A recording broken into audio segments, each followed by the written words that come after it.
Okay, people, the creative juices are just flowing today. So I thought of another topic I wanted to talk about. Um, in manufacturing, actually in other fields as well, there's a thing called a ISO 9000 or 921, or I'm not sure what the numbers are to anymore. A quality uh, certification that companies can receive. That's kind of like a feather in their cap. That says, we know what we're doing, and you can trust us. So it's kind of like the JD Powers ranking. It's another feather in the cap for these companies.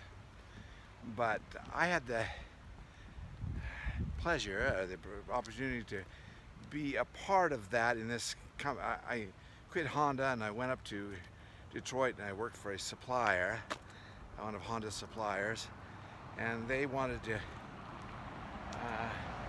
get this certification, and I was involved in the process of how to do that. And it's not rocket science, but I was kind of it was kind of an eye opener to me about part of it is making sure that everyone's job processes are are are put down on paper in a company, and and not in any great detail, but just in some fundamental steps to the key processes of their business or whatever. And I don't want to delve too deep into that part of it, but the eye-opening part to me was in the process of trying to document these and getting to the point where the bosses and the employees both agree that this is my job, the top 4 things, top 5 things, or whatever,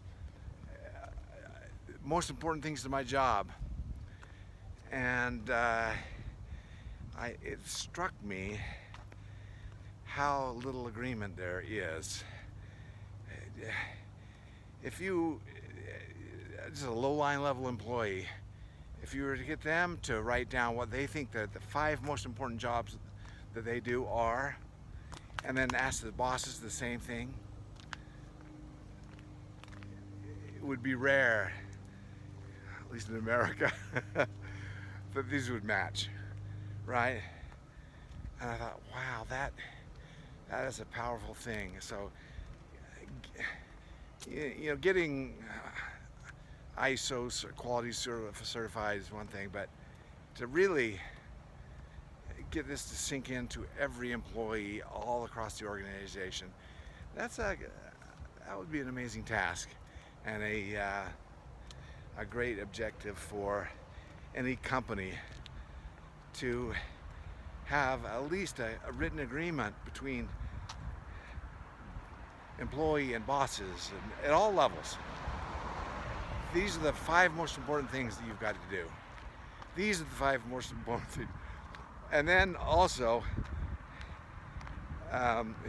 from the perspective of the employees, what they think the 5 most important things that their bosses should do for them. And I think it would be useful to ask this in both directions, all and up and down any organization, and see if you could come to an agreement on some very basic things. What are the most important jobs? What are my most important tasks? And as a manager, what are my most important things to my bosses and also to my employees? What do they need from me? What are the 5 most important things that I can do for them or should do for them? And I would say, number 1, clarifying these things. Clarifying, and this gets back to one of the best classes I ever had. There's only about 3 classes. I had a bunch of training classes at Honda. There's only about 3 of them that I thought were worth their weight in gold. And one was 7 Habits of Highly Effective People. But in that first clarifying what you're trying to do, your mission, right? And that mission statement, and then that needs to be understood at all levels of the organization, and then that needs to be broken down into tasks that can be understood by all the bosses and all the employees, and yeah, I've never seen that work perfectly yet, but it's a worthy goal. And I think, oh man, heavens, you know, if people knew what the most important thing they were doing. You know, so many times in America we get this attitude, at fast food restaurants or whatever. Oh, darn it, if I didn't have these stupid customers to deal with, I could get my work done. No, the customer is king. In Japan, they know this intuitively. Customer is king. But in America, that is kind of a rare exception. And just in my experience, one bright spot in America, have any of you eaten at In-N-Out Burger? Since my stroke, I don't go there. Maybe once a year or something like that, because I have to watch what I eat. But anyways, I'm so impressed with their employees. They seem to be the best trained employees in the fast food business, and the product they provide is the most consistent, most fresh, best tasting. They know how to work as a team. It's almost like they're dressed well, they are well groomed, they have great, attitude. Customer is king at that place. And I thought, oh my heavens, I wish that for all the companies in America. Somewhere along the line, the Japanese, well, they've always been kind of that way, but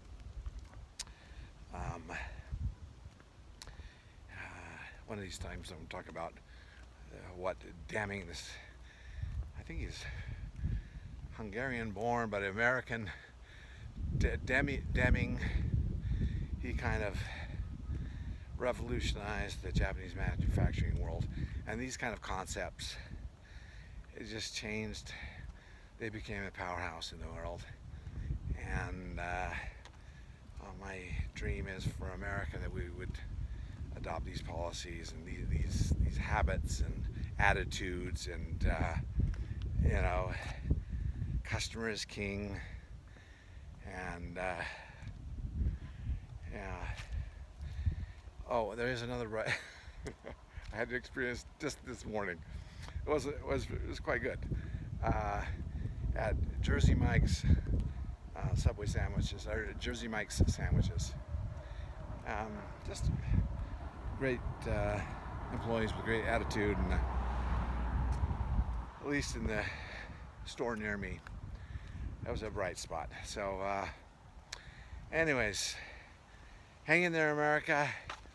You can do it. Customer is king. Without the customer, there's no sales, and without sales, companies die, right? Whether it be the hotel business or whatever the business is, we all have customers. We all have customers that we need to satisfy, and they are why we are there, right? Sometimes in my job, I'm tempted to, my nighttime job, this I get an annoying customer every once in a while, and sometimes have to bite my tongue and think, this is why I'm here. It's like that. I was just listening to this the other day, an old James Taylor song from his, what's it called? Daddy Loves His Work. Was that the album? No, it wasn't that one. It was one after that. But anyways, that's why I'm here. I'm here to help you loan you my truck. I'm here to help you get through the day, help you survive life, and that's why we're here for each other. It's quite a good concept, and you'll be amazed at how much it'll make you feel better about yourself. You know, you're not here for yourself. You're here to help others, or at least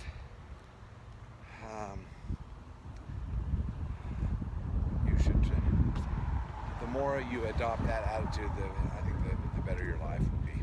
But anyways, that's my 10-minute tip of the day. The creative juices are just flowing. So anyways, thank you for listening. I think that's my third and final one for today. Thank you for listening. Bye-bye.